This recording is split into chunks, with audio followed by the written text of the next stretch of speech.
ایک شخص تھا، اس نے امام مسجد کو اپنے گھر میں دعوت دی کھانے کی. جب اس نے گھر میں دعوت دی کھانے کی، امام صاحب کھانا کھا کے چلے گئے. پھر اس کا بچہ آیا جس شخص نے دعوت دی تھی اور کہنے لگا کہ وہ ابا میرے پیسے رکھے پہ تھے صوفے پہ نا بہت سارے، وہ کہاں گئے؟ تو اس کا باپ نے بولا بیٹا یہاں تو کوئی نہیں ہے، یہاں تو امام صاحب آئے تھے.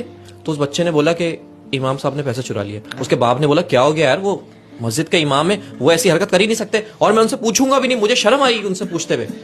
بچہ پھر بھول جاتا ہے. پھر ایک سال بعد وہ پھر اسی امام مسجد کی دعوت کرتے ہیں تو باپ ادھر ادھر ہوتا ہے، لیکن بچہ تو بچہ ہوتا ہے. بچہ امام صاحب سے پوچھ لیتا ہے.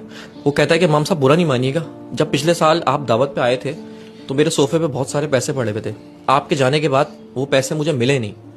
تو یہ بات سن کے امام صاحب رونے لگتے ہیں اور کہتے ہیں کہ بیٹا میں اس لیے نہیں رو رہا کہ تم مجھ پہ الزام لگا رہے ہو، بلکہ میں اس لیے رو رہا ہوں کہ جب میں آیا تھا تو صوفے پہ پیسے بکھرے ہوئے پڑے ہوئے تھے، میں نے ان کو جمع کیا اور تمہارے کمرے میں جو قرآن شریف ہے اس میں لپیٹ کے رکھ دیا.